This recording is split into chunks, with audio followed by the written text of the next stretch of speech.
श्री महाप्रज्ञ गुरवे नमः। जिसके सांसों में रहता है शाश्वत शांति का स्पंदन, उस महाप्रज्ञ को वंदन, उस महाप्रज्ञ को वंदन। सत्य अहिंसा अनेकांत को अर्पित जिसका तन मन, उस महाप्रज्ञ को वंदन, उस महाप्रज्ञ को वंदन। जिसके सांसों में रहता है शाश्वत शांति का स्पंदन, उस महाप्रज्ञ को वंदन, उस महाप्रज्ञ को वंदन।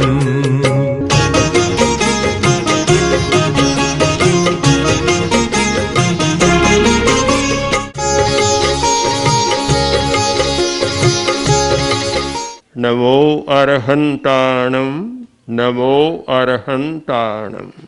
अहिंसा की बात एक कहानी के साथ शुरू करूं।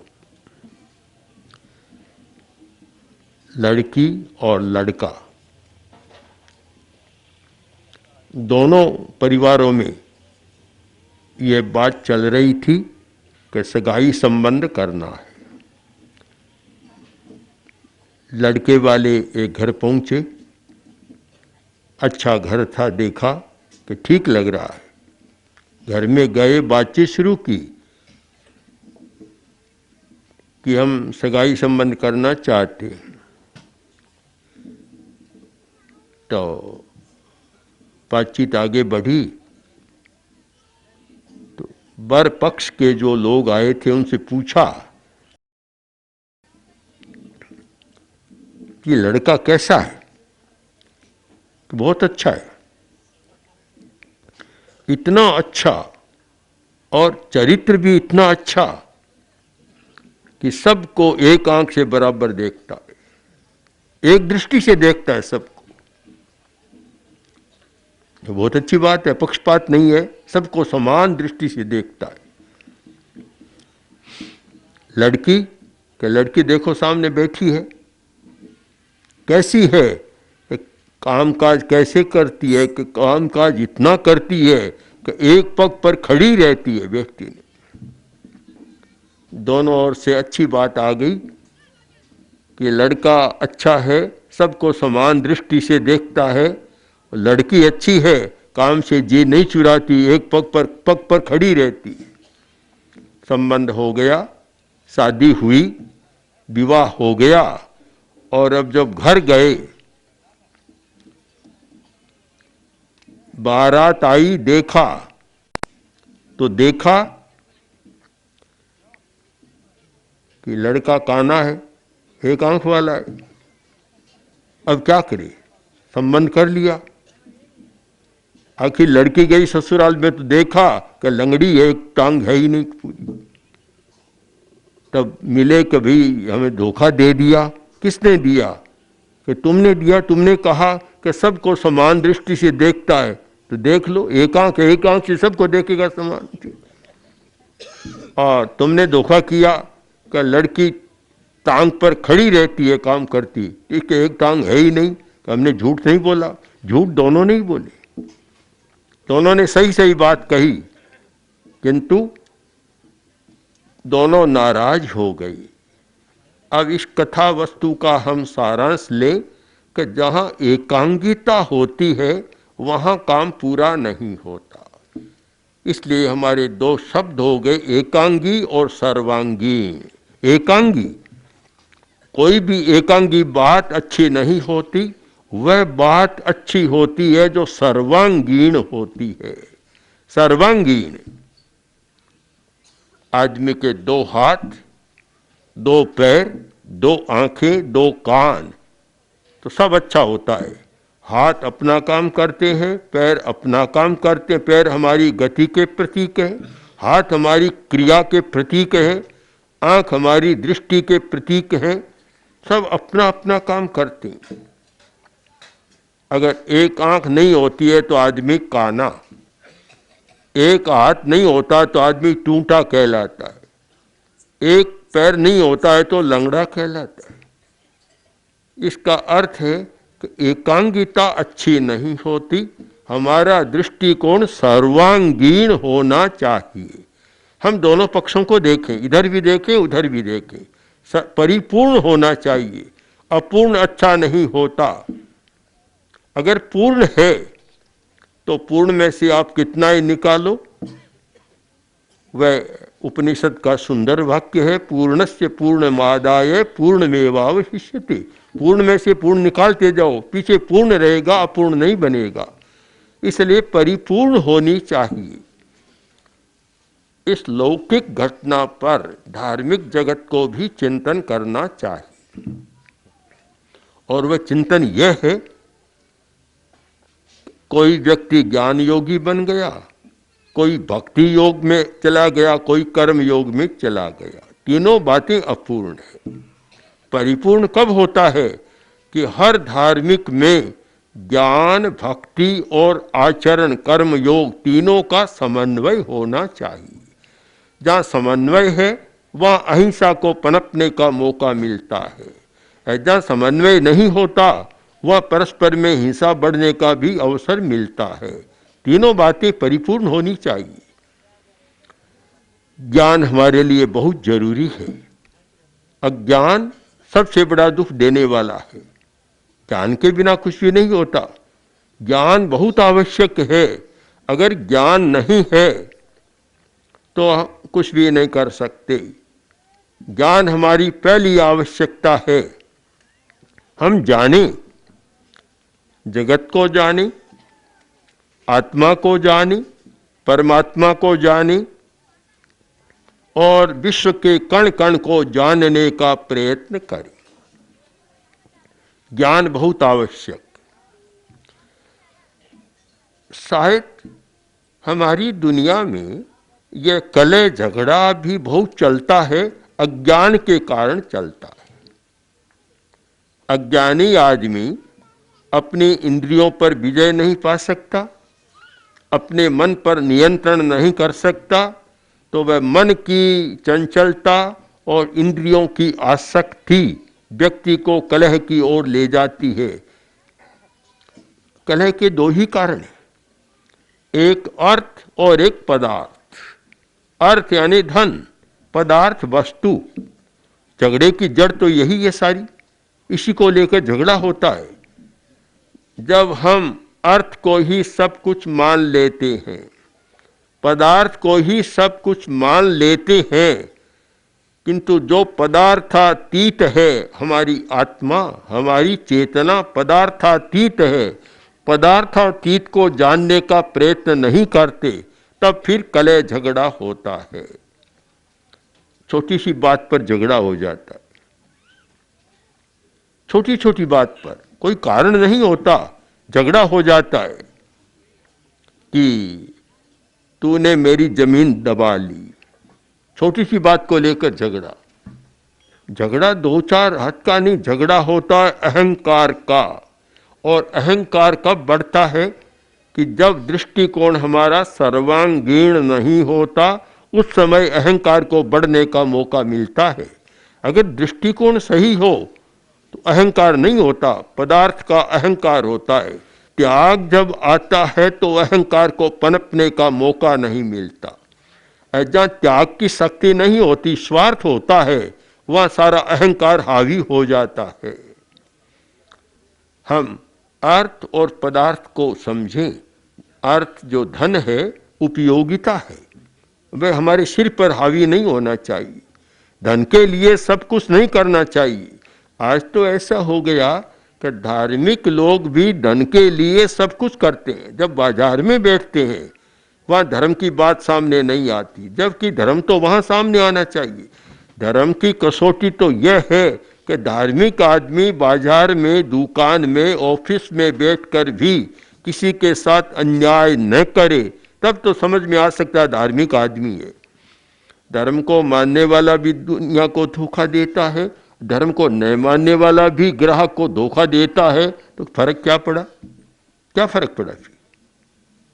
बड़ी एक आज विचित्र बात है, और हर धार्मिक को सोचना है कि मेरा चरित्र कैसा है, मेरा व्यवहार कैसा है, मैं दुनिया के साथ क्या कर रहा हूं, इस पर चिंतन करना जरूरी है।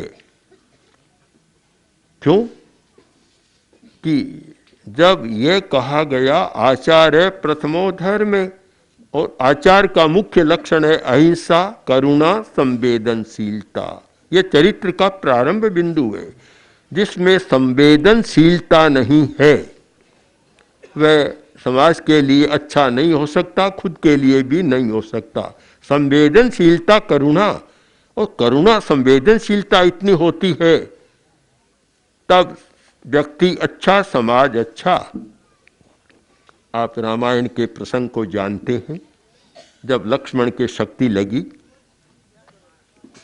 और हनुमान जी संजीवनी जड़ी लाए, लक्ष्मण ठीक हो गए। अब लोग आ रहे पूछ रहे हैं कि आपके कैसे हैं। लक्ष्मण ने जो उत्तर दिया और महर्षि वाल्मीकि ने जिसका प्रस्तुत किया इतना मार्मिक है। लक्ष्मण कह रहे हैं कि वेदना राघवेंद्रस्य केवलम वृणिनो वयम। भाई क्या पूछते हो कष्ट, कष्ट तो मुझे हुआ ही नहीं। वेदना तो राघवेंद्र से, वेदना तो राम को हुई है। केवलम वृणिनो वयम, देख लो व्रण मेरे शरीर में है पर मुझे कोई वेदना नहीं है। यह है एक चरित्र का महान उदाहरण कि राम में इतनी संवेदनशीलता थी तो लक्ष्मण को यह अनुभव नहीं हुआ कि मुझे कोई कष्ट हुआ है। जहां बड़े आदमी की संवेदनशीलता, करुणा, वत्सलता मिलती है, छोटे आदमी को कष्ट कभी होता ही नहीं, सारे दुख को भूल जाता है। ऐसी संवेदनशीलता समाज में आई। राम का नाम जपने वाले लोग भी ध्यान दें, केवल नाम जपना अच्छा तो है, बुरा तो नहीं कहेंगे, पर पर्याप्त नहीं है। उसके साथ राम का चरित्र जीवन में आना चाहिए, तब तो नाम जपने की सार्थकता है। नहीं तो फिर क्या होता है, सार्थकता नहीं होती। हमें ध्यान देना है। यह एक समन्वय की बात है कि ज्ञान, भक्ति और आचार तीनों का समन्वय होना चाहिए। धार्मिक लोग धर्मस्थान में जाते हैं, एक चेहरा अलग होता है, कर्मस्थान में आते हैं चेहरा बदल जाता है। आचार्य तुलसी ने जब अणुव्रत आंदोलन का प्रवर्तन किया और चरित्र पर बल दिया, नैतिक मूल्यों पर बल दिया, उन्होंने समाज की इस व्यथा को, एक समाज की व्यथा है ये कि आदमी के दो प्रकार के चेहरे, धर्मस्थान का चेहरा अलग और कर्मस्थान का चेहरा अलग। आदमी धर्मस्थान में जाता है, उस समय ऐसा भक्त बनता है कि जाने प्रहलाद भी ऐसा था या नहीं, प्रश्न हो जाता है। जैन परिभाषा में कहूं तो बीतराग जैसा बन जाता है, सामायिक करता है। जैन श्रावक सामायिक करता है और ऐसा बेचता है मानो बीतराग ही बन गया है। जब कर्मस्थान में आता है, ऐसा रूप धारण करता है, तो प्रश्न होता है कि हिरण्यकशिपु भी ऐसा था या नहीं था।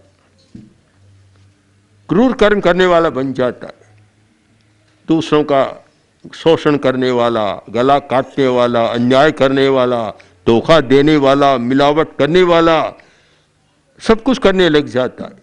ये जो दोहरा व्यक्तित्व है, यह धर्म की विडंबना सामने कर रहा है। हमारा व्यक्तित्व दोहरा नहीं होना चाहिए। हम भगवान की पूजा करें, गुरु की करें, धर्म की उपासना करें, तो हमारा चरित्र पवित्र होना चाहिए। अगर उसमें कोई परिवर्तन नहीं आता, नैतिकता का विकास नहीं होता, नैतिक मूल्य नहीं बढ़ते हैं, तो फिर धर्म भी ऐसा हो गया। ऐसा हम लोग राजस्थान की यात्रा में थे, शेखावाटी की यात्रा। वहाँ एक फतेहपुर बहुत अच्छा नगर है जहाँ धार्मिक लोग भी बहुत रहते हैं। वहाँ गए तो जाने से पहले भीतों पर देखा एक विज्ञापन, बहुत बार बार, पत्थर हजम चूर्ण। हमने पूछा रे क्या है ये? कि ये पत्थर हजम चूर्ण है, एक बार तो पत्थर खाओ तो भी हजम कर देगा। बड़ी बात है। तब तो फिर मुझे लगा कि आज धार्मिक लोगों ने धर्म को भी पत्थर हजम चूर्ण बना रखा है। पत्थर हजम चूर्ण में खाता है, पहले खूब खाओ, खाने का लोलुप है, खूब खाओ, ऐसा चूर्ण लो जिससे कि पच जाएगा। तो धार्मिकों ने भी शायद ऐसा कर दिया कि खूब बुराई करो, कोई चिंता नहीं, धर्म कर लेंगे सारा साफ हो जाएगा। ये बड़ी समस्या हो गई। दिन भर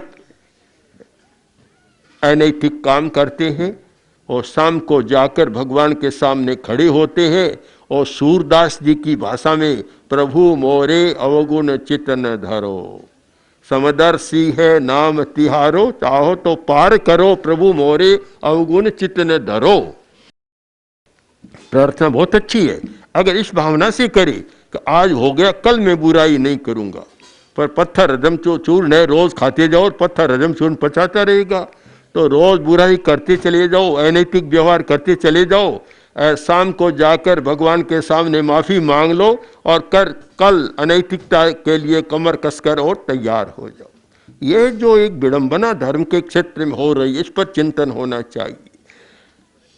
ज्ञान, भक्ति और आचार तीनों का समन्वय होना चाहिए कि हमारा ज्ञान भी बढ़े, भक्ति बढ़े और साथ साथ में चरित्र बढ़े, आचार बढ़े, नैतिकता बढ़े। तीनों साथ है तो इससे बढ़िया कोई जीवन नहीं हो सकता। किंतु ये आज ऐसा लग रहा है एकांगिता आ गई। किसी भी धर्म के अनुयायी को देखो, धर्म बहुत करता है। कोई मंदिर जाता है, कोई मस्जिद में जाता है, कोई चर्च में जाता है, साधुओं के स्थान उपाश्रय में जाता है, स्थानक में जाता है, कहीं भी जाता है। और आज जितनी भीड़ है धार्मिकों की, शायद 50 वर्ष पहले हमने नहीं देखी, और भीड़ बढ़ी है। किंतु साथ साथ में लोगों की भीड़ तो बढ़ी है, पर चरित्र की भीड़ कम हो रही है, नैतिकता की भीड़ कम हो रही है, वह कम हो रहा है। यह एक धार्मिक जगत के लिए सोचने की बात है कि धर्म के साथ साथ, भक्ति के साथ साथ, ज्ञान के साथ साथ हमारा चरित्र का भी विकास होना चाहिए, नैतिकता का विकास होना चाहिए। तब तो एकदम ठीक लगता है भी धर्म ने कुछ काम किया, व्यक्ति का भी भला, समाज का भी भला। अन्यथा क्या होता है? होता क्या है आज स्थिति कि धोखा बढ़ गया, हर कोई आदमी धोखा दे रहा, इतना धोखा बढ़ा है। हिंदुस्तान का नाम दुनिया के भ्रष्टाचार वाले देशों में 5वें 7वें नंबर में है। आप सोचिए, एक और तो हम ये मानते हैं कि यहाँ बहुत धर्म है, हिंदुस्तान के लोग धर्म परायण हैं। और कभी कभी कहा था किसी जमाने में, आपने शायद सुना होगा, मनु जी ने मनुस्मृति में लिखा कि एतद् देश प्रसूतस्य सकाशा दग्ध जन्मने स्वम स्वम चरित्रम शिक्षेरन पृथिव्याम सर्वमानवा। एक निमंत्रण दिया था कि दुनिया के लोग आओ, हिंदुस्तान में आओ, भारतवर्ष में आओ और अपने चरित्र की शिक्षा लो। आज का कह सकते हैं क्या? आज तो आखिर क्या, किसी को मिलावट करना सीखना हो तो यहाँ आ जाओ, किसी को असली नकली का करना हो तो यहाँ आ जाओ, हेरा फेरी करना हो तो यहाँ आ जाओ, सारा ये चल रहा है। तो इससे हमें सोचना है कि धर्म बढ़ रहा है या घट रहा है।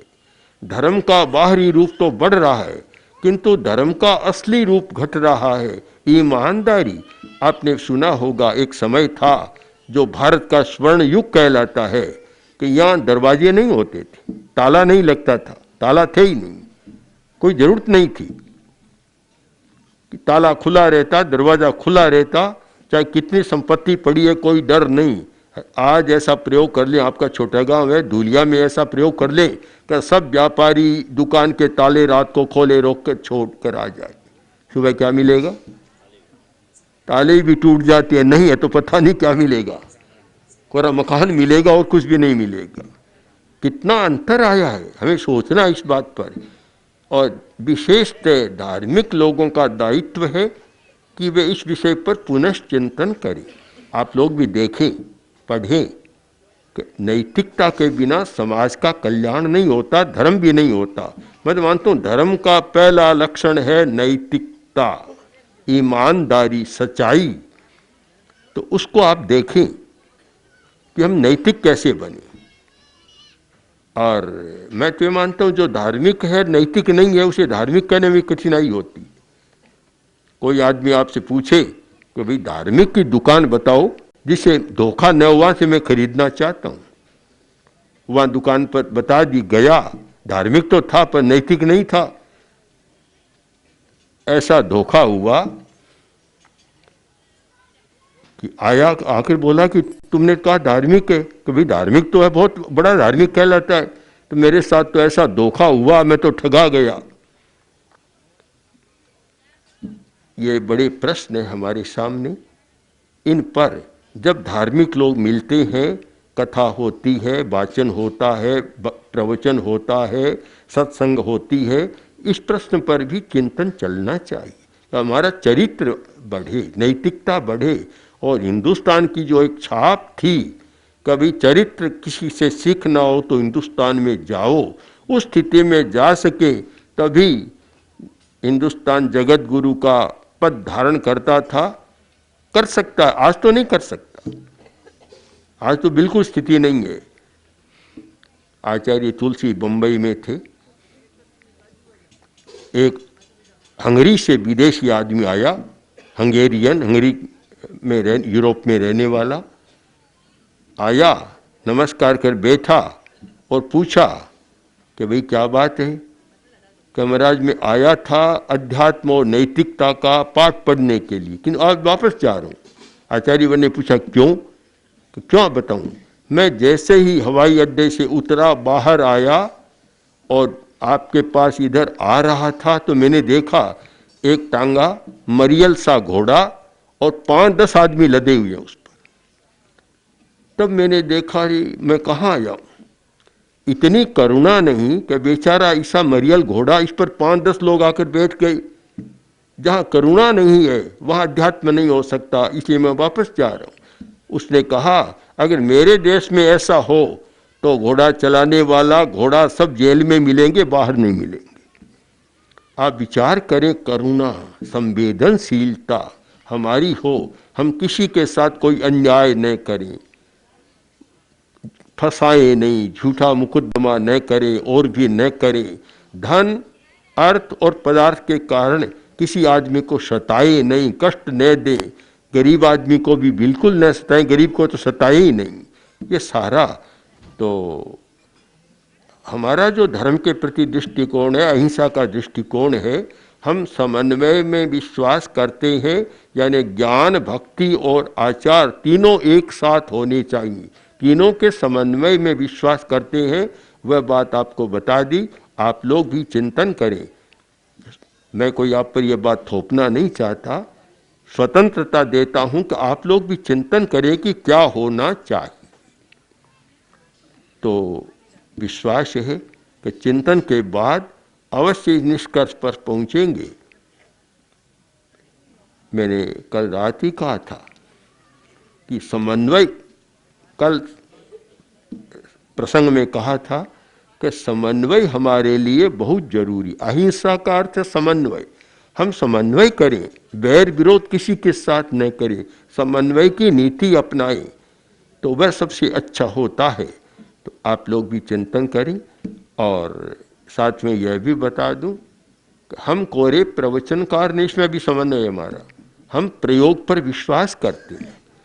आज हिंदुस्तान में एक बात की कमी आई है कि चरित्र का विकास इसलिए नहीं हो रहा है कि हमने ध्यान करना छोड़ दी। मन की चंचलता बहुत, हमारे आवेग, कसाय बहुत प्रबल, इसलिए सही निर्णय नहीं कर पाते। तो एक धार्मिक के लिए जरूरी है कि मन की एकाग्रता बढ़े। ओम श्री महाप्रज्ञ गुरवे नमः।